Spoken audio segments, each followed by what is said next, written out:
3 jeunes garçons, triplés identiques, ont disparu sans laisser de traces dans un petit village provençal en 1991, alors qu'ils jouaient devant leur maison familiale. Mais 30 ans plus tard, leur mère repère un détail crucial caché dans une de leurs vieilles photos, une découverte choquante qui révélerait ce qui leur est vraiment arrivé. L'après-midi, le soleil dardait ses rayons sur la pittoresque place pavée de Saint-Rémy-de-Provence, un village rural au cœur de la Provence, en France. Évelyne Martin ajusta son chapeau de paille alors qu'elle se tenait dans le jardin de la maison des Dubois, observant les enfants jouer et les adultes discuter lors de la fête d'anniversaire du jeune Thomas Dubois. À 60 ans, Évelyne conservait une certaine grâce, bien que les décennies aient gravé de fines rides autour de ses yeux, des yeux qui avaient passé d'innombrables heures à scruter les visages dans les foules, toujours à la recherche. Son mari, Guillaume, de 2 ans son aîné, discutait avec quelques hommes près du barbecue. Ils étaient arrivés 1 heure plus tôt, se joignant à la célébration comme le village le faisait depuis des générations. La chanson d'anniversaire avait été chantée, les bougies soufflées et le gâteau distribué. Les enfants jouaient désormais librement, tandis que les adultes s'engageaient dans des conversations détendues. Évelyne écoutait à moitié l'histoire de sa voisine Marie sur son jardin de lavande lorsqu'un mouvement près de la porte du patio attira son attention. Un homme qu'elle ne reconnaissait pas entra dans le jardin, tenant la main d'un jeune garçon d'environ 8 ans. « Désolé pour le retard », annonça l'homme à personne en particulier. « Un petit souci à la maison. » Le garçon se libéra immédiatement de l'emprise de son père et courut rejoindre les autres enfants qui jouaient dans le jardin.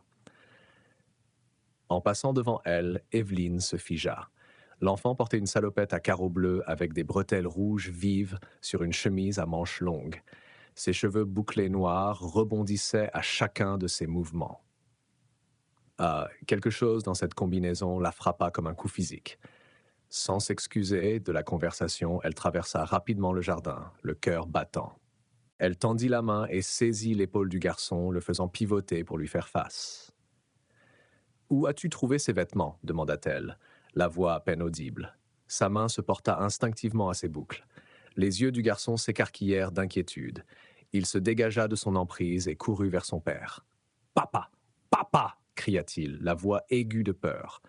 L'homme, inquiet, s'approcha. « Tout va bien » demanda-t-il, posant une main protectrice sur l'épaule de son fils. Son ton était plus curieux qu'accusateur, mais son langage corporel était clair. Il était préoccupé par ce qui venait de se passer. « Elle m'a touché », dit le garçon, se pressant contre son père. « Elle m'a fait peur. » L'expression de l'homme se durcit légèrement. « Que se passe-t-il ? Pourquoi avez-vous attrapé mon fils ?» La bouche d'Évelyne s'ouvrit, mais aucun mot n'en sortit. Elle tendit à nouveau la main vers les vêtements du garçon, ses doigts s'arrêtant juste avant de le toucher. « Ces vêtements ? Où les avez-vous trouvés ? » « Pardon ?» L'homme s'interposa entre Évelyne et son fils. « Quel est votre problème, madame ?» Guillaume apparut aux côtés d'Évelyne, accompagné de plusieurs voisins qui avaient remarqué l'agitation. Il passa un bras protecteur autour des épaules de sa femme, prenant rapidement la mesure de la situation. « Je suis désolé, » dit Guillaume, la voix posée malgré un léger tremblement dans sa main. « Ma femme n'a pas voulu faire de mal. » Il regarda le garçon, et Évelyne sentit qu'il se raidissait à ses côtés. « La tenue de votre fils ressemble beaucoup à celle que portaient nos garçons. Nos fils, des triplés. Ils ont disparu il y a 30 ans. Ils avaient des salopettes à carreaux bleus, comme celle-ci, avec des bretelles rouges et des manches longues. Cela a dû choquer ma femme. » Les voisins murmurèrent en signe de compréhension. Madame Dubois, l'hôtesse de la fête, s'avança. « C'est vrai, » dit-elle doucement à l'homme. Les garçons Martin ont disparu en 1991, une terrible tragédie. Tout le village a cherché pendant des semaines. L'expression de l'homme s'adoucit immédiatement. « Je suis vraiment désolé. Je n'étais pas au courant. » Il baissa les yeux sur les vêtements de son fils. « J'ai acheté ceci il y a quelques mois dans un grand magasin. Je ne me souviens plus exactement quand. » Évelyne, encore sous le choc, implora. « S'il vous plaît, puis-je juste regarder les vêtements ? Je veux juste voir si c'est la même marque. » Guillaume la retint doucement. Evelyne, chérie, ce garçon n'est pas Lucas, Noé ou Gabriel. Ne l'effrayons pas davantage. Il se tourna vers l'homme. Je m'excuse pour ma femme. Cela a été difficile. Madame Dubois toucha le bras d'Evelyne. Evelyne, ma chère, vous êtes toute pâle. Peut-être devriez-vous rentrer vous reposer. Guillaume hocha la tête avec gratitude. Oui, je pense que c'est mieux. Il remercia l'hôtesse, s'excusa de quitter la fête et salua respectueusement le père et le fils. J'aurais aimé que nous nous rencontrions dans de meilleures circonstances. Je suis vraiment désolé d'avoir bouleversé votre femme, dit l'homme sincèrement. Je n'avais vraiment aucune idée. Nous sommes nouveaux dans le village et nous pensions que venir à la fête serait une bonne façon de rencontrer tout le monde. Ce n'est pas votre faute, assura Guillaume. Guillaume guida Evelyne hors du jardin, la soutenant alors qu'ils parcouraient les 3 pâtés de maison jusqu'à chez eux. Une fois à l'intérieur, il l'aida à s'asseoir sur le canapé et alla à la cuisine préparer du thé. Lorsqu'il revint, il l'aida à prendre une gorgée de la tasse fumante. Les yeux d'Evelyne se remplirent de larmes. « Je n'ai pas voulu effrayer ce petit garçon, » dit-elle, la voix brisée. « C'est juste quand j'ai vu ses vêtements. » Guillaume hocha la tête, s'asseyant à côté d'elle. « Je sais que tu as eu une crise d'angoisse. Ce n'est pas grave. » « Je ne peux pas les oublier, Guillaume, » dit Evelyne, les larmes coulant sur son visage. Même après 30 ans, Guillaume lui prit la main. Ils seraient adultes maintenant, tous les 3 des hommes mûrs. « Je sais, » murmura Evelyne. « Je me sens tellement gênée, toujours à ramener le passé, à mettre tout le monde mal à l'aise. »« Nous n'avons pas à oublier nos fils, » dit Guillaume fermement. « J'ai été choqué aussi quand j'ai vu les vêtements de ce garçon. Ils étaient si similaires, salopette à carreaux bleus, bretelles rouges, manches longues. » Evelyne se redressa. « Je veux revoir leurs photos, Guillaume, celles où ils portent ces vêtements. » Guillaume hésita. « Elles sont dans la boîte au grenier. Nous ne l'avons pas ouverte depuis plus de 20 ans. »« S'il te plaît, » dit Evelyne, « si ça peut m'aider à me calmer. » Guillaume soupira mais hocha la tête. « Je vais la chercher pour toi. » Il disparut à l'étage, et Evelyne entendit ses pas au-dessus, puis le grincement de l'échelle du grenier. Quelques minutes plus tard, il revint avec une boîte en carton poussiéreuse. Il la posa sur la table basse et essuya la poussière avec une serviette à portée de main. Ensemble, ils ouvrirent le couvercle, révélant les affaires soigneusement préservées de leur triplet disparu.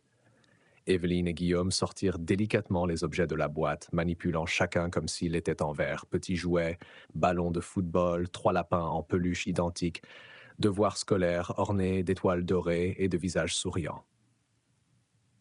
Chaque objet était un moment préservé de l'enfance écourtée de leur fils.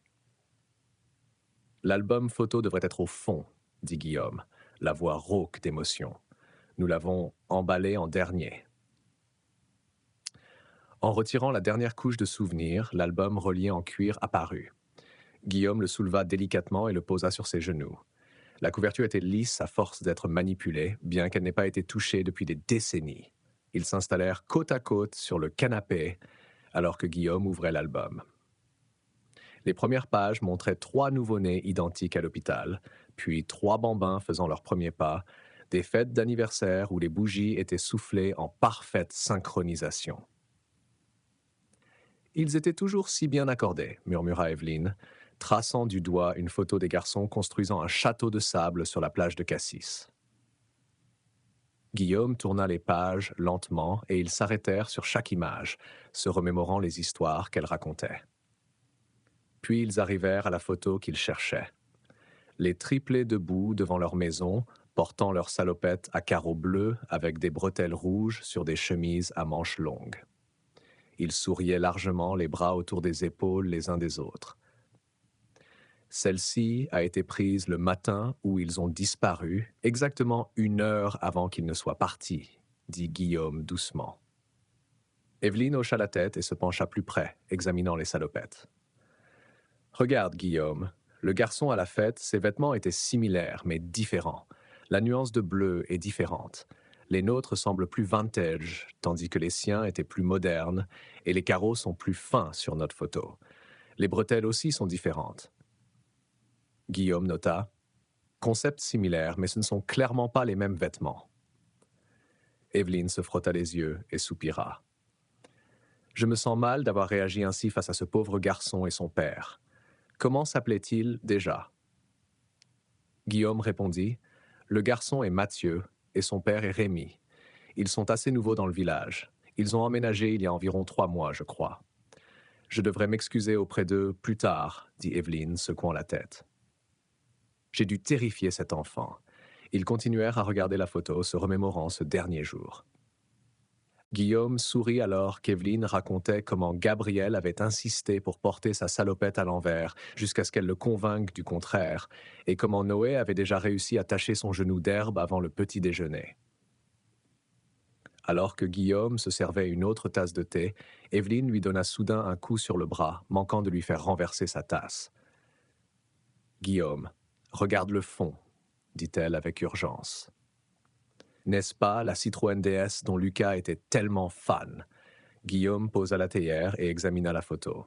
À l'arrière-plan, partiellement visible au bord du cadre, se trouvait la partie avant d'une Citroën DS bleu marine, garée de l'autre côté de la rue. « Tu as raison, dit-il lentement, les souvenirs refaisant surface. Lucas était obsédé par les voitures, surtout celle-là. Les garçons suppliaient toujours de regarder à l'intérieur quand ils la voyaient.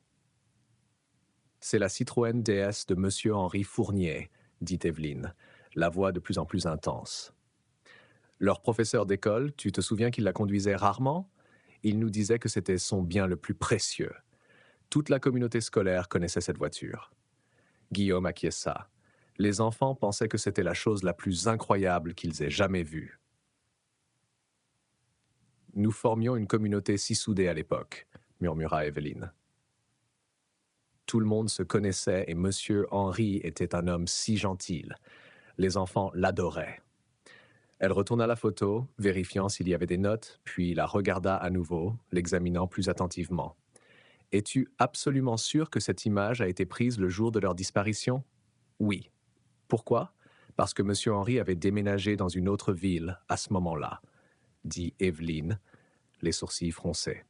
« Tu te souviens comme tous les parents étaient tristes quand il a changé d'école? Les enfants l'aimaient tellement que nous lui avons organisé une fête d'adieu à l'école la veille de son départ. » Guillaume fronça les sourcils. « Je suis certain que c'était le matin de leur disparition. Ils ont disparu l'après-midi. »« Mais c'est étrange, » insista Evelyne. « Monsieur Henri était censé avoir quitté le village 1 semaine avant la disparition des garçons. Alors, comment sa Citroën DS pouvait-elle être garée là sur la photo? » Guillaume posa l'album et fouilla à nouveau dans la boîte, cherchant parmi les objets qu'ils avaient déjà sortis. Enfin, il trouva ce qu'il cherchait, l'enveloppe Kodak originale avec les négatifs de la pellicule encore à l'intérieur. La date de développement était clairement estampillée à l'extérieur. « Regarde, » dit-il, montrant la date à Evelyne. « Ça le confirme. » Le film a été développé 2 jours après leur disparition. Ces photos ont été prises ce matin-là. Evelyne se frotta les bras, soudainement frigorifiée malgré l'air chaud de la pièce. Si c'était vraiment la voiture de Monsieur Henri, alors il a peut-être vu quelque chose de suspect dans le quartier ce jour-là. La police l'aurait interrogé. Elle marqua une pause, réfléchissant. Mais ils n'ont jamais mentionné avoir interrogé le professeur, ce qui signifie qu'il devait vraiment être parti avant la disparition des garçons. Guillaume remarqua l'agitation croissante d'Evelyne et posa doucement une main sur son épaule. « Evelyne, ça pourrait être une coïncidence. Ce n'était peut-être même pas la Citroën DS de Monsieur Henri. Elle pourrait appartenir à n'importe qui. »« Mais je ne me souviens pas d'un autre habitant du village qui avait une Citroën DS, » rétorqua Evelyne. « Nous étions très proches de tout le monde.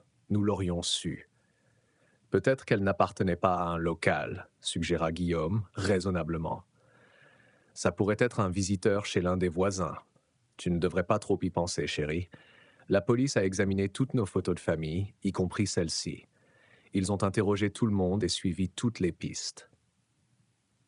S'il s'agissait de la Citroën DS de Monsieur Henri, ils auraient remarqué la plaque d'immatriculation et nous l'auraient confirmé. » Evelyne prit une profonde inspiration, comme Guillaume l'y encourageait, acceptant une autre gorgée de thé de la tasse qu'il lui tendait.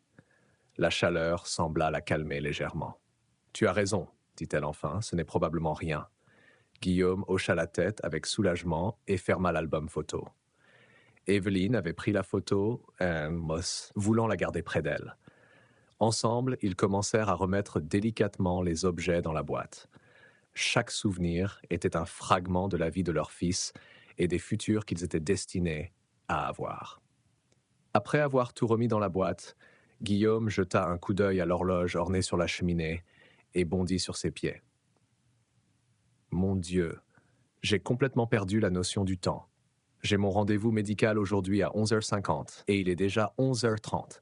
C'est samedi et la clinique ferme à 13h. Evelyne leva les yeux de l'album photo, surprise. J'ai complètement oublié de te le rappeler. Le docteur Lefebvre n'aime pas quand les patients sont en retard. Elle aida rapidement Guillaume à rassembler ce dont il avait besoin, sa carte d'assurance maladie, la liste de ses médicaments et le carnet où il notait ses relevés de tension artérielle. En 5 minutes, Guillaume était prêt à partir. « Tu es sûre que tu vas bien toute seule ?» demanda-t-il, s'arrêtant à la porte. « Ça va aller, » assura Evelyne. « Je vais préparer le déjeuner, peut-être faire une sieste cet après-midi, et je préparerai le dîner pour ton retour. Ne t'inquiète pas pour moi. » Guillaume hocha la tête, l'embrassa sur la joue et se précipita vers la voiture. Après son départ, Evelyne alla dans leur chambre et prit son téléphone sur la table de chevet. Il y avait un message texte de Louise Moreau, une vieille amie qui avait travaillé au conseil scolaire pendant près de 3 décennies avant de prendre sa retraite. Réunion annuelle des retraités du district scolaire le mois prochain. J'espère vous y voir, Guillaume et toi. Vous nous manquez. Evelyne s'assit au bord du lit, fixant le message.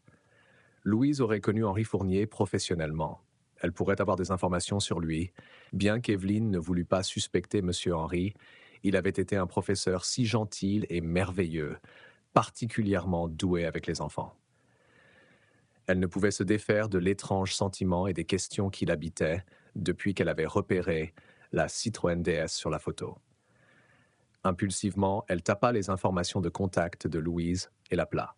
« Evelyne, quelle merveilleuse surprise !» répondit Louise chaleureusement. « As-tu reçu mon message concernant la réunion ?»« Oui, Guillaume et moi essaierons de venir, » dit Evelyne.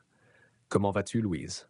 Ça fait trop longtemps. » Elles passèrent plusieurs minutes à rattraper le temps perdu, échangeant des nouvelles sur des amis communs et partageant des mises à jour sur leur santé et leur famille. Enfin, Evelyne orienta la conversation vers la vraie raison de son appel. « Louise, te souviens-tu de M. Henri Fournier ? Il enseignait à l'école primaire Saint-Rémy au début des années 80. Henri, bien sûr, je me souviens de lui, un professeur si talentueux. Les enfants et les parents l'adoraient. « Sais-tu où il est maintenant ?» demanda Evelyne, essayant de paraître désinvolte. « Je me souviens qu'il a quitté le village, mais je ne me rappelle plus exactement où il est allé. » Il y eut une pause sur la ligne. « En fait, Evelyne, je pense que tu te trompes. Henri n'a jamais continué à enseigner, du moins pas dans le système scolaire public. Il n'a jamais déposé de document de transfert vers un autre district ou une autre région. » Evelyne se redressa. « Il n'a pas fait ça ? Mais nous avons organisé une fête d'adieu pour lui. Il a dit à tout le monde qu'il partait enseigner dans une autre école. » « Non, ce n'est pas ce qui s'est passé. Peut-être plaisantait-il quand il a dit cela. Tu sais comment il était, » dit Louise. « D'après ce que j'ai entendu, il a déménagé dans une région isolée de Provence et a créé une ferme caritative privée pour les enfants immigrés. »« Une ferme ?» répéta Evelyne, perplexe. « J'ai toujours cru qu'il était parti dans une autre région pour enseigner. »« Non. »« Rien de tel, » assura Louise. « Attends. Quelqu'un m'a mentionné le nom de son endroit il y a quelques mois. Laisse-moi réfléchir. » Il y eut un silence un instant. « Ah, je me souviens maintenant. Ça s'appelle l'Havre d'espoir d'Henri. »« L'Havre d'espoir d'Henri ?» répéta Evelyne, mémorisant le nom. « Pourquoi poses-tu soudain des questions sur Henri ?» demanda Louise. Evelyne hésita. « Je me suis juste rappelé qu'il avait une Citroën DS et j'ai vu une Citroën DS similaire sur une vieille photo de famille. » « Oh oui, il avait bien cette belle Citroën DS, » confirma Louise, « mais il la conduisait rarement. Il préférait utiliser son autre voiture pour les trajets quotidiens. Cette Citroën DS était son trésor. plus une pièce d'exposition qu'un moyen de transport. Te souviens-tu exactement quand Henri a quitté le village? Demanda Evelyne, le cœur battant plus vite. Louise soupira. C'était il y a si longtemps, Evelyne. Je ne pourrais pas le dire avec certitude. Après avoir mis fin à l'appel, Evelyne se rendit immédiatement à l'ordinateur dans le petit bureau à domicile et chercha l'havre d'espoir d'Henri. Elle trouva un site web simple avec peu d'informations. La bannière de la page d'accueil montrait de jeunes hommes et garçons souriants travaillant dans une ferme. La plupart semblaient d'origine nord-africaine, algérienne ou marocaine, avec des cheveux noirs et la peau bronzée. Elle parcourut les photos de la galerie, mais rien ne semblait inhabituel ou suspect. En fait, les images dépeignaient un environnement positif et bienveillant. Henri semblait faire un travail admirable en offrant des opportunités aux enfants immigrés. Sa page de profil présentait une brève biographie mentionnant son passé de professeur d'école primaire et sa passion pour travailler avec les enfants. La déclaration de mission de la ferme mettait l'accent sur l'éducation, le soutien et la création de voies vers le succès pour les jeunes immigrés. Evelyne trouva l'adresse de la ferme et un contact par email, mais aucun numéro de téléphone. Elle fixa l'écran, réfléchissant à la suite. Il pourrait être utile de revoir M. Henry pour voir ce qu'il faisait maintenant. Peut-être pourrait-elle lui montrer la photo et demander si la Citroën DS était la sienne. Vérifiant l'heure, 11h45, Evelyne réalisa qu'elle pouvait encore se rendre à l'adresse aujourd'hui. C'était à seulement 90 minutes de route. Si elle partait bientôt, elle pourrait atteindre la ferme en début d'après-midi avec encore beaucoup de lumière du jour. Elle prit son téléphone et appela Guillaume à la clinique. « Guillaume, comment se passe ton rendez-vous ?»« Je suis encore dans la salle d'attente, » répondit-il. « Tout va bien ?»« Oui, mais j'ai trouvé des informations intéressantes. » Evelyne expliqua ce que Louise lui avait dit sur la ferme d'Henri. « J'aimerais y aller aujourd'hui, Guillaume. Viendrais-tu avec moi ?» Il y eut une pause. « Je ne sais pas, Evelyne, je m'inquiète un peu pour toi. Tu sembles obnubilée par cette coïncidence avec la Citroën DS. »« Je vais bien, » assura-t-elle. « Je ne veux pas trop réfléchir à ça ou avoir de mauvaises pensées envers M. Henry. Il a toujours été si gentil, la ferme caritative semble intéressante et ce serait agréable de reprendre contact avec lui après toutes ces années. »« D'accord, » accepta Guillaume. « Mais nous devrions d'abord l'appeler, lui faire savoir que nous venons. Je n'ai pas trouvé de numéro de téléphone, juste une adresse e-mail. Je vais envoyer un message, bien qu'ils ne le verront peut-être pas avant notre arrivée. » Ils convinrent de se retrouver à la clinique, car elle était sur le chemin de la ferme. Guillaume terminerait son rendez-vous et Evelyne prendrait le bus pour le rejoindre. « Je pars tout de suite, » dit Evelyne, attrapant déjà son sac. « À bientôt. » Evelyne quitta la maison avec un sentiment de détermination, verrouillant la porte derrière elle et marchant rapidement jusqu'à l'arrêt de bus à 3 pâtés de maison. La chaleur provençale montait au fil de la journée et elle fut reconnaissante lorsque le bus arriva juste au moment où elle atteignait l'arrêt. Le trajet de 15 minutes jusqu'à la clinique passa rapidement alors que l'esprit d'Evelyne bouillonnait de questions sur Henri Fournier et sa Citroën DS. En descendant du bus, une jeune femme portant un chapeau de paille et un t-shirt jaune vif lui tendit un prospectus coloré. « Foire agricole cette semaine », annonça la femme joyeusement avant de passer au passager suivant. Evelyne jeta un coup d'œil au prospectus en marchant vers l'entrée de la clinique. Il annonçait un événement agricole d'une semaine qui avait commencé la veille. Chaque jour proposait différentes activités, culminant avec un marché et diverses compétitions le week-end. Elle remarqua les gros caractères annonçant une vente aux enchères spéciales aujourd'hui sur un site non loin de la ferme d'Henri.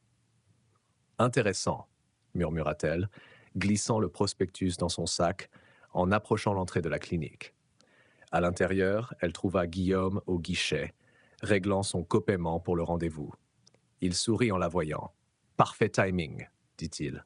« Le docteur Lefebvre dit que tout va bien. Ma tension artérielle a baissé depuis qu'ils ont ajusté mes médicaments. » « C'est une excellente nouvelle, » répondit Evelyne, sincèrement soulagée. « Es-tu prêt pour notre petite aventure ?» Bientôt, ils étaient dans la Renault de Guillaume, suivant les indications du GPS vers l'Havre d'Espoir d'Henri. Le paysage changea progressivement des rues du village aux terres agricoles vallonnées de Provence. Une réponse à ton email demanda Guillaume, les yeux fixés sur la route. Non, rien, répondit Evelyne. Elle sortit le prospectus de son sac. Mais regarde ça. Je l'ai eu à l'arrêt de bus. Il y a un grand événement agricole cette semaine. Aujourd'hui, il y a une vente aux enchères pas loin de la ferme d'Henri. Guillaume jeta un bref coup d'œil au prospectus qu'elle lui tendait. Je me demande si Henri sera à cet événement. C'est possible, acquiesça Evelyne, étudiant la carte sur le prospectus. Le site de la vente est dans la même zone générale que sa ferme, juste une adresse différente. Allons d'abord à sa ferme, comme prévu, suggéra Guillaume. Nous pourrons toujours voir la vente après. Après avoir conduit pendant plus d'une heure à travers une campagne de plus en plus isolée, ils tournèrent sur une longue route de gravier marquée par un simple panneau en bois. L'Havre d'Espoir d'Henri. L'allée menait à un groupe de bâtiments, une grande ferme, plusieurs granges et ce qui semblait être des dortoirs. L'endroit semblait calme, avec peu de personnes visibles. En garant la voiture et en descendant, ils remarquèrent un jeune homme sortant de l'une des granges. « Bonjour », lança Guillaume, faisant un signe de la main. Le jeune homme, probablement d'origine nord-africaine, dans la vingtaine, s'approcha avec un sourire amical. « Bonjour, puis-je vous aider ?»« Nous cherchons Henri Fournier, » dit Evelyne. « Est-ce sa ferme ?»« Oui, c'est l'endroit de Monsieur Fournier, » confirma le jeune homme. « Avez-vous un rendez-vous avec lui ?» Guillaume secoua la tête. « Pas exactement. Nous sommes de vieux amis de l'époque où Henri était professeur. Nous avons envoyé un email à l'adresse indiquée sur le site web. » L'expression du jeune homme s'éclaircit. « Oh, c'est l'ancienne adresse email. Nous sommes passés à une nouvelle ce dernier mois, mais le site n'a pas encore été mis à jour. » Il sembla désolé. « Monsieur Fournier n'est pas ici pour le moment. Lui et la plupart de notre personnel et des enfants sont partis à la foire agricole. Il y a une vente aux enchères aujourd'hui et nous tenons aussi un stand pour promouvoir notre programme caritatif. » « Oui, nous venons d'entendre parler de l'événement, » dit Evelyne, essayant de cacher sa déception. Elle se tourna vers la voiture, prête à partir. « Attends, » dit Guillaume, posant une main sur son bras. Il se tourna vers le jeune homme. « Puisque nous sommes déjà ici, serait-il possible de visiter un peu la ferme ? Nous aimerions voir ce qu'Henri a construit ici. » Le jeune homme hésita. « Laissez-moi vérifier avec le superviseur de garde. Un instant, s'il vous plaît. » Il s'éloigna, sortit son téléphone et eut une brève conversation. Lorsqu'il revint, il souriait. « C'est d'accord. Je serais ravi de vous faire visiter. » Pendant les 30 minutes suivantes, ils le suivirent à travers la propriété. Il leur montra les granges où il gardait le bétail, les écuries pour les chevaux et les champs où il cultivait des oliviers et de la lavande. Tout au long de la visite, il expliqua leur programme caritatif, comment ils aidaient les enfants immigrés à découvrir l'agriculture et l'élevage, tout en leur offrant éducation et soutien. « Voici l'une de nos granges spéciales, » dit le jeune homme alors qu'ils approchaient d'une structure colorée décorée de peintures d'enfants à l'extérieur. Elle est conçue spécifiquement pour que les jeunes enfants jouent, se salissent et explorent. Monsieur Fournier a créé ce programme pour initier les enfants à la vie agricole de manière ludique. À l'intérieur de la grange, ils trouvèrent un homme disposant des matériaux sur plusieurs tables basses. Il semblait avoir entre 30 et 40 ans, avec des cheveux noirs bouclés épais et une peau claire. Lorsqu'il sourit à leur entrée, Evelyne remarqua son sourire exceptionnellement large et éclatant. « Ferdinand, ce sont des amis de Monsieur Fournier, » expliqua leur jeune guide. Ils sont passés dans l'espoir de le voir. L'homme essuya ses mains sur une serviette et s'approcha, tendant la main. « Je suis Ferdinand, le coordinateur des activités. Enchanté de vous rencontrer. »« Guillaume et Evelyne Martin, » dit Guillaume en lui serrant la main. Ferdinand désigna les matériaux qu'il arrangeait. « Je prépare des activités de démonstration pour les investisseurs potentiels et les clients qui visiteront pendant l'événement cette semaine. Nous voulons leur montrer exactement comment nous travaillons avec les enfants ici. » Il se déplaça autour des tables avec une aisance exercée, expliquant chaque station. Je suis ici depuis très longtemps, depuis mes 6 ans, en fait. Monsieur Henry m'a sauvé et m'a accueilli quand je n'avais nulle part où aller. Henry était professeur d'école avant cela, dit Evelyne, observant attentivement les mouvements de Ferdinand. Nos fils étaient ses élèves. Il avait toujours un don avec les enfants. C'est un homme au cœur noble, acquiesça Ferdinand. Ils regardèrent autour de la grange, admirant les œuvres d'art des enfants qui couvraient un mur entier. Il y avait des dessins colorés faits au crayon de couleur, à côté de créations plus texturées, où des feuilles, des brins de lavande et des coquilles d'œufs avaient été collés pour créer des effets uniques. Le regard d'Evelyne s'arrêta sur un dessin d'une Citroën DS bleu marine, minutieusement décorée, avec des grains de riz colorés collés sur le papier. Le détail était impressionnant. « Cette Citroën DS », dit-elle, pointant le dessin. « Je me souviens que cette voiture était le trésor de Monsieur Henry. » Ferdinand hocha la tête. « Oui, il l'a toujours ici. En fait, il l'a sorti ce matin. » Il regarda le dessin avec fierté. « En réalité, celui-ci est le mien. Je l'ai fait comme exemple pour montrer aux enfants. C'est pourquoi il est plus soigné que leur création. » Il rit, désignant les œuvres plus chaotiques autour. Evelyne sentit un frisson étrange parcourir son corps, comme une bourrasque d'air froid sur sa peau. Elle fixa Ferdinand plus intensément, ses cheveux noirs bouclés, son large sourire, et ressentit une familiarité troublante. Quelque chose dans ses manières, la façon dont il utilisait ses mains en parlant. Ferdinand remarqua son regard et se tortilla, mal à l'aise. « Tout va bien, madame ?»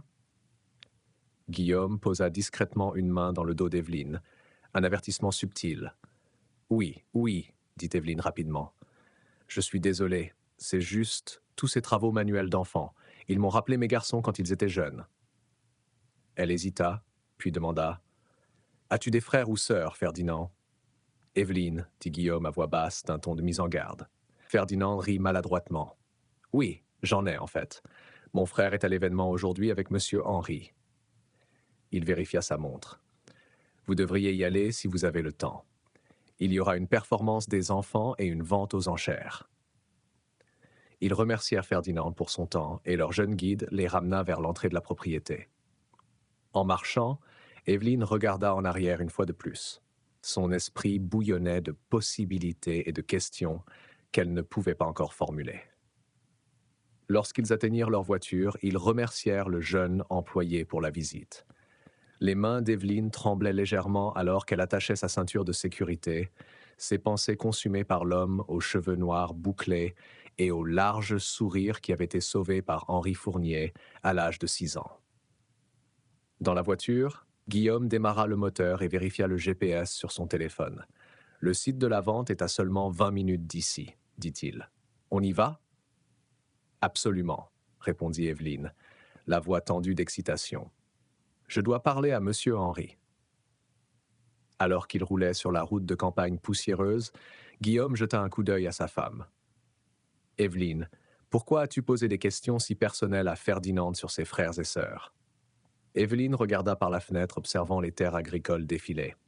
« J'ai juste eu ce sentiment étrange quand j'ai vu ce dessin de la Citroën DS qu'il a fait, et puis ses cheveux et son sourire. » Elle se tourna vers Guillaume. « Il ressemble à Lucas. » Guillaume secoua la tête. « Evelyne, tu ne peux pas penser ça. Ils sont très différents. Ce n'est pas parce qu'il a la même couleur de cheveux, des boucles et un sourire que... » « je sais, interrompit Evelyne. « Je suis désolé. Je n'ai pas voulu être inapproprié, c'est juste... Quelque chose en lui m'a semblé familier. » Guillaume lui tapota la main de manière rassurante, mais ne dit rien de plus. Le reste du court trajet se passa en silence, chacun perdu dans ses pensées. Ils arrivèrent au champ de foire où se tenait la foire agricole. Des tentes et des stands colorés bordaient le périmètre d'un grand champ avec des expositions d'équipements agricoles au centre. L'endroit était bondé de fermiers, d'habitants locaux et de familles profitant des festivités. Pas de vente aux enchères en cours pour le moment, observa Guillaume, vérifiant le programme affiché près de l'entrée. On dirait qu'elle est terminée. Ils parcoururent le champ de foire, s'arrêtant occasionnellement pour regarder des expositions de bétail primé et d'innovations agricoles. Après environ 10 minutes, ils repérèrent une tente blanche avec une bannière bleue indiquant l'Havre d'espoir d'Henri étiré au-dessus. En s'approchant, Evelyne retint son souffle. Là, discutant avec un couple qui semblait être des donateurs potentiels, se trouvait Henri Fournier. Bien que 3 décennies se soient écoulées, elle le reconnut immédiatement. Ses cheveux étaient devenus complètement blancs et de profondes rides marquaient son visage, mais il avait toujours les mêmes gestes enthousiastes lorsqu'il parlait. Ils attendirent que le couple s'éloigne, puis s'avancèrent. « Monsieur Fournier, » dit Guillaume. « Henri Fournier ?» L'homme plus âgé se tourna, l'expression polie mais vide. « Oui. Puis-je vous aider ?»« Vous ne vous souvenez probablement pas de nous, » dit Evelyne. « Je suis Evelyne Martin, et voici mon mari Guillaume. Nos fils, Lucas, Noé et Gabriel, étaient vos élèves à l'école primaire Saint-Rémy. » Les sourcils d'Henri se froncèrent alors qu'il étudiait leur visage. « Je suis vraiment désolé. Ça fait longtemps, et je suis un vieil homme maintenant, presque 70 ans. » Il tapota sa tempe. « La mémoire flanche un peu plus chaque année. Pouvez-vous le croire ?» Evelyne s'avança. « J'ai organisé votre fête d'adieu avec les autres mères avant votre départ de l'école. S'il y avait une femme avec 3 petits garçons identiques qui la suivaient comme des canetons, c'était moi, Evelyne Martin. » Une lueur de reconnaissance apparut lentement dans les yeux d'Henri, et son visage s'illumina d'un sourire. Bien sûr, la famille Martin. Lucas, Noé et Gabriel. Des garçons brillants, tous les 3. Son sourire s'estompa légèrement. « Je suis très heureux de vous revoir après toutes ces années. » « Nous avons été surpris d'apprendre l'existence de votre ferme, » dit Guillaume. « C'est une opération impressionnante que vous avez construite. »« Merci, » répondit Henri. « C'est l'œuvre de ma vie ces dernières décennies. » La conversation glissa inévitablement vers les triplets. L'expression d'Henri devint sombre. « J'ai entendu parler de la disparition des garçons, une terrible tragédie. J'ai été profondément attristé quand j'en ai entendu parler. » « J'ai toujours pensé que vous aviez déménagé dans une autre région pour enseigner, » dit Evelyne, observant attentivement sa réaction. Henri secoua la tête.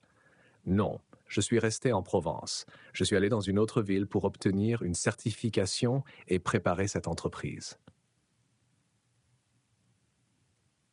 Créer cette ferme a toujours été mon rêve. Evelyne se pencha légèrement en avant. « Monsieur Henri, vous souvenez-vous de la date à laquelle vous avez quitté le village? Était-ce avant ou après la disparition de mes garçons? »« Avant, » dit Henri promptement. « Ça devait être avant, sinon la police m'aurait interrogé. » Il inclina la tête. « Pourquoi demandez-vous » Sans répondre, Evelyne fouilla dans son sac et sortit la photographie qu'elle avait prise dans l'album. Elle la tendit à Henri. « Je regardais cette photo ce matin. Elle a été prise le jour où les garçons ont disparu, juste 1 heure avant, en fait. » Elle pointa le bord du cadre. « J'ai remarqué la Citroën DS à l'arrière-plan. » Guillaume s'approcha. « Était-ce votre Citroën DS, monsieur Fournier? Vous souvenez-vous d'avoir conduit dans notre quartier ou d'avoir garé près de notre maison ce jour-là? » L'expression d'Henri changea subtilement. Le sourire affable disparut, remplacé par une gravité aux lèvres pincées. Il fixa la photo un long moment, silencieux. « Je ne me souviens pas exactement de la date où j'ai quitté le village, » dit-il enfin, la voix plus basse qu'auparavant, « et je ne me rappelle certainement pas avoir conduit près de votre maison ou avoir vu les garçons ce jour-là. » Il rendit la photo à Evelyne. « Elle doit appartenir à quelqu'un d'autre. » Guillaume hocha la tête, posant une main sur l'épaule d'Evelyne. « Eh bien, au moins, nous avons notre réponse. » Evelyne hocha la tête aussi, mais elle remarqua que le comportement de Guillaume avait changé. Il semblait soudain tendu, se raclant la gorge et changeant de pied d'appui. Henri les regarda avec une expression indéchiffrable. « Pensez-vous que la Citroën DS est liée à la disparition de vos garçons? » »« Nous ne sommes pas sûrs, » répondit Guillaume. « La police n'en a jamais parlé en 1991. Nous l'avons juste remarqué sur la photo ce matin. » Henri vérifia sa montre. « Il est presque 15h30. Nous devons commencer à ranger. » Il se tourna vers 2 hommes debout derrière la table. « L'événement se termine à 16h. Rangeons tout. » Il se tourna à nouveau vers Evelyne et Guillaume. « Vous devriez profiter pour jeter un œil pendant que vous le pouvez. Dans environ 5 minutes, il y aura une performance de clôture par les enfants de notre ferme. Il désigna une petite scène extérieure à l'autre bout du champ de foire. C'est assez charmant, vous pourriez apprécier. Merci, dit Guillaume. C'était bon de vous revoir, Henri. En s'éloignant de la tente, Evelyne traîna légèrement derrière. Elle entendit la voix d'Henri, basse et urgente, parlant au téléphone. Partez immédiatement après la performance. Faites venir Diego ici. Oui, maintenant. Evelyne se figea, puis se retourna lentement. Henri était occupé à diriger son personnel, ne leur prêtant aucune attention. Elle se dépêcha de rattraper Guillaume, l'esprit bouillonnant de questions et d'un sentiment croissant d'appréhension. Ils se dirigèrent vers la petite scène extérieure où un groupe d'enfants se rassemblait pour la performance de clôture. La plupart semblaient d'origine nord-africaine, âgés d'environ 6 à 9 ans, avec quelques enfants plus jeunes mélangés. Les enfants s'alignèrent sur la plateforme en bois simple et commencèrent à chanter une chanson folklorique française joyeuse. Evelyne observa la performance, mais son esprit était ailleurs. Elle scrutait la foule, les membres du personnel cherchant quelque chose d'inhabituel. Après quelques minutes, un mouvement au bord de la scène attira son attention. Un homme émergea de derrière la scène, marchant avec détermination vers la zone des vendeurs. Son pas était rapide, presque précipité. Même de loin, Evelyne pouvait voir ses cheveux noirs bouclés épais. « Guillaume », murmura-t-elle avec urgence, tirant sur sa manche. « Regarde cet homme », dit-elle en pointant discrètement. « Celui qui marche si vite. Tu vois ses cheveux? Ne ressemble-t-il pas à Ferdinand ?» Guillaume suivit son regard, plissant les yeux en se concentrant sur la silhouette qui s'éloignait. « Oui », dit-il lentement, « la ressemblance est frappante. Penses-tu qu'ils sont jumeaux ?» demanda Evelyne, la voix tendue d'une excitation à peine contenue. Avant que Guillaume puisse répondre, Evelyne s'éloignait déjà de la foule, se faufilant entre les spectateurs pour mieux voir le visage de l'homme. Guillaume la suivit précipitamment, restant près d'elle. Ils contournèrent un vendeur de crêpes, se positionnant là où ils pouvaient observer sans être évident. L'homme avait atteint la tente d'Henri et était engagé dans une conversation intense avec Henri Fournier. En les observant, l'homme se tourna légèrement, leur offrant une vue claire de son profil. Evelyne étouffa un petit cri. La ressemblance avec Ferdinand était indéniable. Ils auraient pu être identiques. Le même large sourire, les mêmes sourcils épais, la même manière animée de gesticuler en parlant. « Ce doit être le frère dont Ferdinand a parlé, » murmura Evelyne. « Diego, je pense, celui qu'Henri a appelé. » Le visage de Guillaume blêmit, le sourire similaire, les mêmes cheveux bouclés noirs. Pourraient-ils être Lucas et Noé? Evelyne termina, la voix à peine audible. « Te souviens-tu comment Gabriel avait un corps légèrement plus petit et des yeux plus petits? Il était toujours le plus facile à identifier à cause de ses yeux. Et Noé avait ce sourcil légèrement plus épais et était toujours si agile et rapide, même s'il était plus calme que Gabriel et Lucas. » Ils observèrent alors qu'Henri et Diego interrompaient soudain leur conversation. Henri fit un geste brusque et les deux hommes commencèrent à marcher rapidement vers le parking, laissant les autres membres du personnel à l'attente perplexe. Pourquoi sont-ils si pressés? La voix d'Evelyne monta d'inquiétude. Nous devrions les suivre. Je dois parler à cet homme. Elle avança, mais Guillaume lui attrapa le bras. Evelyne, attends, nous pourrions nous tromper. S'ils sont vraiment nos garçons, Gabriel devrait être ici aussi. Vérifions d'abord la zone. Si Gabriel est quelque part ici, alors nous pourrons appeler la police pour enquêter sur Henri. Evelyne hésita, puis hocha la tête à contre-cœur. Tu as raison. De plus, nous savons où est la ferme si nous devons y retourner. Ils se déplacèrent rapidement à travers le champ de foire, scrutant les visages dans la foule, regardant derrière les stands et les tentes, mais ne trouvèrent aucun troisième homme ressemblant à Ferdinand et Diego. « Peut-être que nous avons tort, » dit Guillaume, bien que sa voix manquât de conviction. « Peut-être que c'est juste une coïncidence. » Mais Evelyne se dirigeait déjà vers la tente d'Henri, où un seul membre du personnel rangeait les derniers matériaux. C'était un homme plus âgé, peut-être dans la fin de la soixantaine, avec des mains burinées témoignant de décennies de travail à la ferme. « Excusez-moi, » dit Evelyne, essayant de garder un ton désinvolte. Nous étions à la ferme plus tôt aujourd'hui et avons rencontré Ferdinand. Puis nous avons vu un autre homme qui lui ressemble beaucoup. Diego, c'est ça? Sont-ils frères? L'homme leva les yeux, hochant la tête. Oui, ce sont des jumeaux. Jumeaux? Répéta Evelyne, échangeant un regard avec Guillaume. L'homme rit. Eh bien, en fait, voici une anecdote amusante. Ce sont des triplés. Le troisième n'est pas ici aujourd'hui, cependant, mais il travaille à la résidence privée de Monsieur Henry, non loin de la ferme.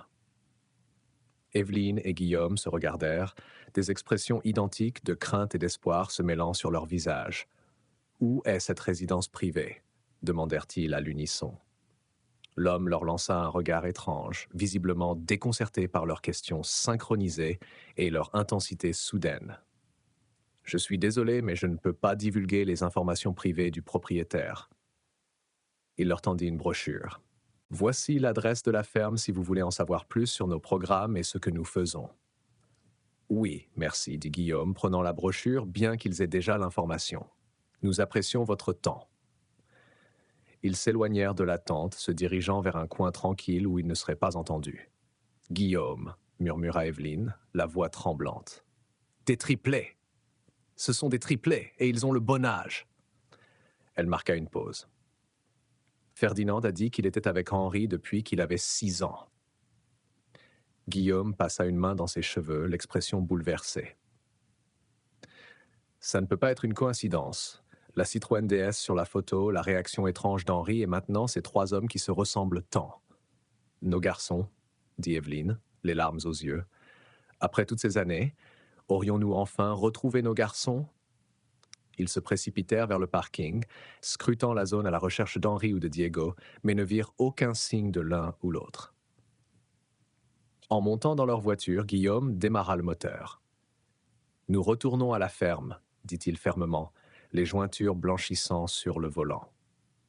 C'est là qu'ils sont le plus susceptibles d'aller. » Alors qu'il s'engageait sur la route, Evelyne sortit son téléphone et composa le 112. Lorsque le répartiteur répondit, elle demanda à parler à un inspecteur, expliquant qu'il s'agissait de leur dossier non résolu d'enfants disparus en 1991. En quelques instants, elle fut mise en relation avec l'inspecteur Dupont de l'unité des personnes disparues. « Ça va vous sembler incroyable, » commença Evelyne, la voix légèrement tremblante. « Mais mon mari et moi pensons avoir retrouvé nos fils disparus il y a 30 ans. » Elle expliqua rapidement tout, la photo avec la Citroën DS, la découverte d'Henri Fournier à sa ferme caritative et la rencontre avec 2 hommes qui semblaient identiques l'un à l'autre, avec un 3e frère absent. Ils ont l'âge qu'il faut. Ils devraient avoir 36 ans maintenant. Et ils ont les mêmes traits que nos garçons, conclut-elle. L'homme qui les a pris, Henri Fournier, était leur professeur d'école primaire. Il a quitté l'événement précipitamment quand nous lui avons montré la photo. « Je comprends vos préoccupations, Madame Martin, » répondit l'inspecteur Dupont, le ton calme mais ferme. « Mais je vous demande de promettre de ne pas confronter M. Fournier vous-même une fois à la ferme. Il était une figure respectée dans la communauté et nous aimerions l'interroger d'abord. Mon équipe et moi nous rendons à la ferme maintenant. Et j'ai déjà contacté la gendarmerie locale. Il devrait être là dans 10 minutes. » « Nous sommes presque arrivés, » dit Guillaume, tournant sur la route de gravier menant à l'Havre d'Espoir d'Henri. « Si vous voyez Henri, gardez une distance de sécurité, » avertit l'inspecteur. « Le fait qu'il ait quitté l'événement tôt avec l'un de ses hommes est préoccupant, mais nous devons être prudents. » « Nous le ferons, promit Evelyne, gardant la ligne ouverte. » Ils atteignirent la ferme, mais se garèrent loin des bâtiments principaux, positionnant leur voiture derrière un bosquet d'oliviers où ils pouvaient observer sans être vus. Les minutes passaient sans signe de mouvement, bien qu'une voiture restait garée sur le parking de la ferme. Puis, après ce qui sembla une éternité, 3 silhouettes émergèrent de la maison principale, Henri, Diego et Ferdinand.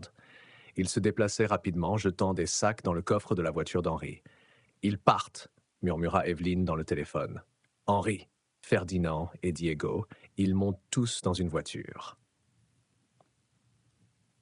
Restez où vous êtes, » ordonna l'inspecteur Dupont. « Nous avons trouvé les registres de propriété de la ferme. Elle est enregistrée sous un nom différent de celui d'Henri Fournier. Nous émettons des mandats maintenant pour fouiller à la fois la ferme et la résidence privée que nous avons localisée. Alors que la voiture d'Henri commençait à s'éloigner de la maison, deux véhicules de la gendarmerie apparurent sur l'allée de gravier, gyrophares allumés. Ils se positionnèrent rapidement pour bloquer la sortie. Les gendarmes sont là, rapporta Evelyne, le cœur battant. Bien. Restez dans votre voiture jusqu'à ce que je vous dise le contraire, répondit l'inspecteur. À travers le pare-brise, ils observèrent 4 gendarmes s'approcher du véhicule d'Henri, les mains près de leurs étuis. Henri sortit, les mains en l'air, mais son visage était un masque de confusion et de colère. Ferdinand et Diego sortirent plus lentement, l'air déconcerté. L'un des gendarmes parla longuement avec Henri, qui gesticulait avec emphase, pointant vers la maison et secouant la tête. Le gendarme semblait incertain, jetant un coup d'œil à ses collègues. « Je pense que le gendarme hésite », murmura Guillaume. Henri doit avoir une bonne réputation ici. En effet, il pouvait entendre des bribes de conversation portées par la brise. Figure respectée dans la région, travail caritatif, ça doit être un malentendu. « Je ne peux plus attendre », dit soudain Evelyne, laissant tomber le téléphone dans son sac, mais laissant la ligne ouverte. Ils vont le laisser partir. Avant que Guillaume puisse l'arrêter, elle était sortie de la voiture et marchait vers le groupe. Guillaume se précipita derrière elle. « Henri Fournier !» appela Evelyne, la voix plus forte qu'elle ne le ressentait. Tous se tournèrent pour les regarder. L'expression d'Henri s'assombrit lorsqu'il les reconnut.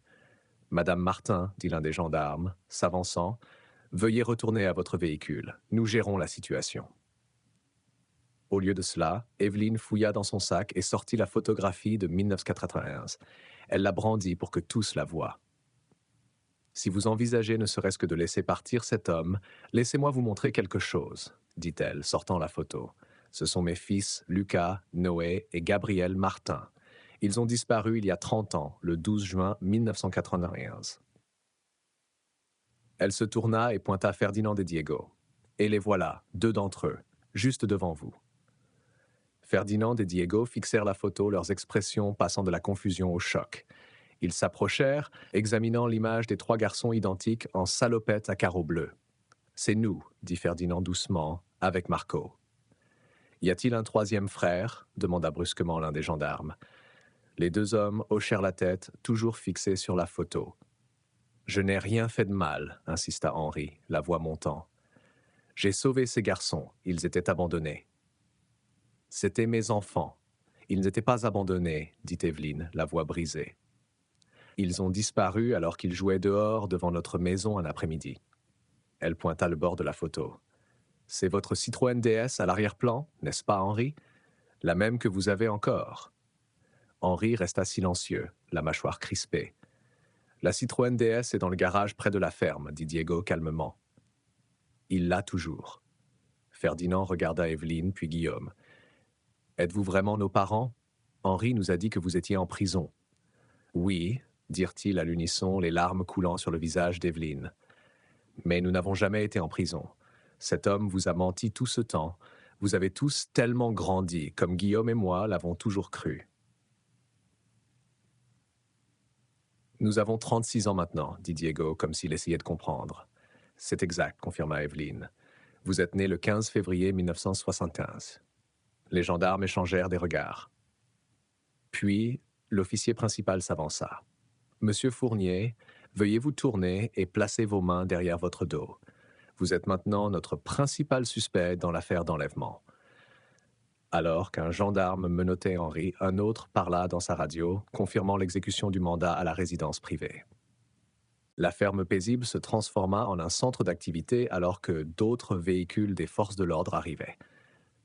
Des techniciens de la police scientifique fouillèrent les bâtiments tandis que des inspecteurs interrogeaient Ferdinand et Diego séparément. Dans le garage, ils trouvèrent la Citroën DS, sa peinture bleu marine ternie par l'âge, mais incontestablement le même véhicule que sur la photo. Dans le bureau d'Henri, ils découvrirent la plaque d'immatriculation originale cachée dans un tiroir verrouillé avec des documents portant les faux noms de Ferdinand, Diego et Marco. « Il devrait être Lucas, Noé et Gabriel, » dit Evelyne à l'inspecteur, observant les preuves être mises sous scellé. Je sais que Ferdinand est Lucas à cause de son large sourire. Diego est Noé. Il a toujours eu cette agilité et une silhouette plus mince. Donc Marco doit être Gabriel. Ils ne sont même pas nord-africains, ajouta Guillaume, bien que notre ascendance inclue un peu de mélange, ce qui explique pourquoi ils pourraient passer pour Algériens ou Marocains. Lorsqu'on les interrogea sur leur troisième frère, Ferdinand expliqua « Henri gardait toujours Marco à la maison, jamais à la ferme. Il s'occupe des jeunes enfants là-bas, principalement des orphelins immigrés. » Il nous a dit que nous avions été sauvés, ajouta Diego. Il disait que nos parents étaient des immigrés qui avaient fait quelque chose de mal et étaient en prison à vie. Nous l'avons cru parce que nous étions si jeunes quand c'est arrivé. « Que vous a-t-il fait » demanda doucement un inspecteur. Les deux hommes semblèrent mal à l'aise. « Rien de mal ces 20 dernières années, » dit enfin Ferdinand. « Il attendait juste une obéissance absolue, qu'on fasse les choses exactement comme il le disait. » « Mais notre enfance était dure, » ajouta Diego calmement. « Il nous disciplinait souvent, nous faisait nous déshabiller, nous touchait de manière étrange, puis nous frappait avec une baguette de rotin. Il disait que c'était la conséquence de ne pas écouter ou d'être méchant. Maintenant, nous comprenons ce qu'il a vraiment fait. Mais tout ce temps, nous pensions sincèrement que nous étions si mauvais qu'il devait nous traiter ainsi pour notre bien. C'est ce qui nous a fait croire, surtout à Diego. Plus tard dans la soirée, alors que le crépuscule enveloppait la ferme, un appel arriva de l'équipe à la résidence privée d'Henri. « Nous avons trouvé Marco », rapporta l'officier, avec 8 enfants âgés de 4 à 10 ans. Nous les transférons tous à l'hôpital pour évaluation. Beaucoup semblent effrayés et traumatisés. « Et Marco » demanda Evelyne avec anxiété. « Comment va-t-il » ? Confus, mais en bonne santé physique. Nous lui avons brièvement expliqué la situation. Lui, Ferdinand et Diego seront réunis au commissariat avec vous et votre mari. Alors que la nuit tombait, Evelyne et Guillaume furent escortés dans une voiture de police pour le trajet jusqu'au commissariat. Ferdinand et Diego suivirent dans des véhicules séparés, chacun accompagné d'un inspecteur. Evelyne prit la main de Guillaume alors qu'ils s'éloignaient de la ferme, laissant derrière eux l'endroit qui avait été à la fois une prison et un foyer pour leur fils pendant 3 décennies. « Nos garçons » murmura-t-elle. « Nous avons retrouvé nos garçons. » Les lumières fluorescentes du commissariat projetaient des ombres dures sur le sol en linoléum usé. Evelyne était assise dans une petite salle d'interrogatoire, une tasse de café tiède en polystyrène intacte devant elle. L'inspecteur Dupont était assis en face, un appareil d'enregistrement entre eux, alors qu'elle racontait le jour où son monde s'était brisé il y a 30 ans. Notre communauté était très soudée à l'époque, expliqua-t-elle, les mains étroitement croisées sur ses genoux. Tout le monde se connaissait. Monsieur Henri était très respecté. C'était le professeur préféré des garçons. Parfois, il ramenait des enfants chez eux avec le consentement des parents, bien sûr. Elle décrivit ce jour fatidique, la voix ferme malgré la douleur qui persistait dans ses yeux. Guillaume et moi étions tous les deux à la maison, mais nous laissions souvent les enfants jouer dehors seuls pendant quelques heures. C'était une époque différente en 1991. Les voisins connaissaient tous les garçons, alors nous nous sentions en sécurité de les laisser jouer sans surveillance. « Vous ne les avez pas vus être enlevés » demanda doucement l'inspecteur Dupont. Evelyne secoua la tête. « Je faisais des tâches ménagères dans la pièce du fond. Guillaume réparait quelque chose dans le jardin. Aucun de nous ne regardait par la fenêtre. » Sa voix se brisa. 1 minute, ils étaient là à jouer dans la cour devant, et la suivante, ils avaient disparu. L'inspecteur hocha la tête avec sympathie, prenant des notes. « Madame Martin, nous avons interrogé M. Fournier et questionné le personnel de la ferme. Compte tenu de son âge et de sa santé, M. Fournier semble avoir décidé de confesser plutôt que de contester les accusations. » Evelyne se redressa, son attention s'aiguisant. « Qu'a-t-il dit » ? Il a dit qu'il s'était toujours senti connecté au triplet. C'est ainsi qu'il l'a formulé. Cet après-midi-là, avant qu'il ne soit censé quitter le village, il a décidé qu'il voulait les emmener avec lui. L'inspecteur feuilleta ses notes. Il les a attirés en leur offrant une glace et une courte promenade dans sa Citroën DS. Les garçons étaient apparemment fascinés par cette voiture.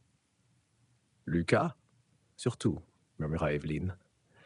Fournier avait planifié l'enlèvement à l'avance. Il avait déjà préparé les essentiels et avait des documents falsifiés pour traverser les lignes régionales. Plus tard, il est revenu dans cette région et a établi la ferme en utilisant une fausse identité.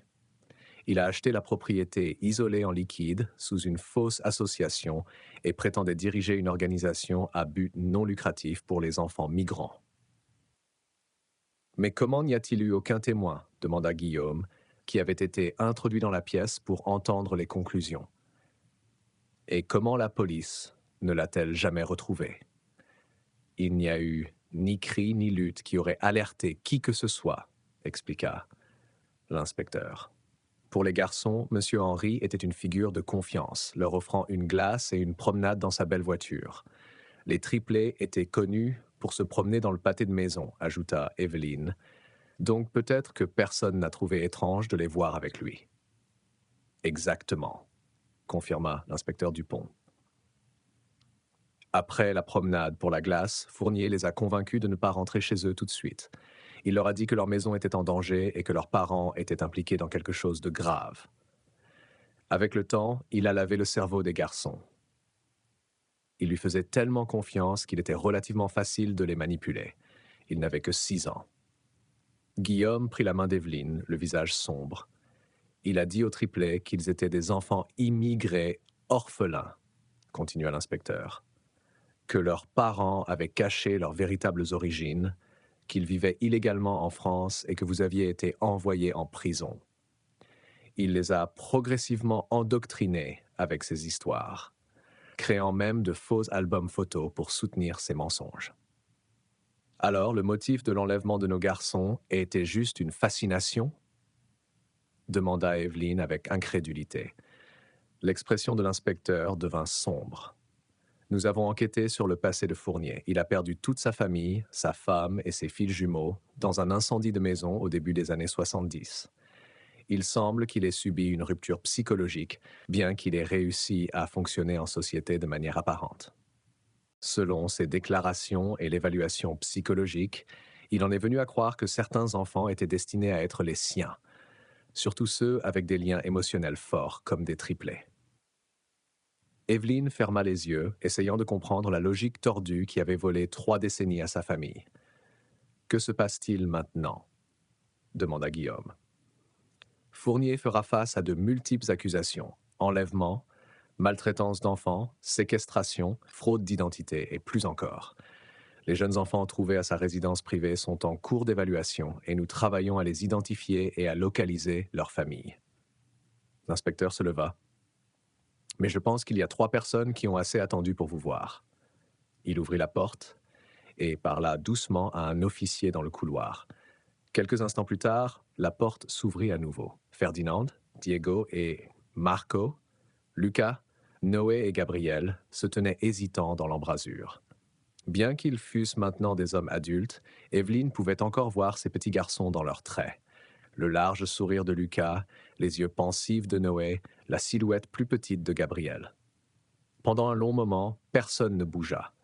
30 ans de séparation pesaient entre eux comme un mur invisible. Une vie entière d'anniversaires manqués, de remises de diplômes, de chagrins et de triomphes. Puis Evelyne se leva de sa chaise, un sanglot étouffé s'échappant de sa gorge. Elle fit un pas incertain, puis un autre. Guillaume se tenait à ses côtés, les larmes coulant sans honte sur son visage buriné. « Mes garçons !» murmura Evelyne. « Mes merveilleux garçons !» Quelque chose dans sa voix sembla briser la barrière.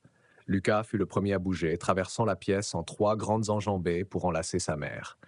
Noé et Gabriel suivirent immédiatement, et Guillaume s'avança pour compléter le cercle. Ils restèrent là, 5 personnes s'accrochant les unes aux autres, comme si elles craignaient de disparaître à nouveau. Les larmes se mêlaient alors que 3 décennies de chagrin et de perte se déversaient dans un flot d'émotions. « Je n'ai jamais cessé de vous chercher », dit Evelyne à travers ses larmes, touchant tour à tour leur visage, réapprenant les contours qui avaient changé de garçon à homme. Pas un seul jour. Nous ne savions pas, dit Gabriel doucement. Nous pensions que vous étiez parti. Mais nous sommes là maintenant, dit Guillaume, la voix épaisse d'émotion. Nous sommes tous là maintenant. À l'extérieur de la fenêtre de la salle d'interrogatoire, la nuit s'était approfondie, les étoiles apparaissant dans le vaste ciel provençal. À l'intérieur, une famille déchirée par l'obsession tordue d'un homme commença les premiers moments hésitants de guérison, s'accrochant les uns aux autres sous la lumière fluorescente dure d'un petit commissariat de village. Enfin, miraculeusement réunis une fois de plus.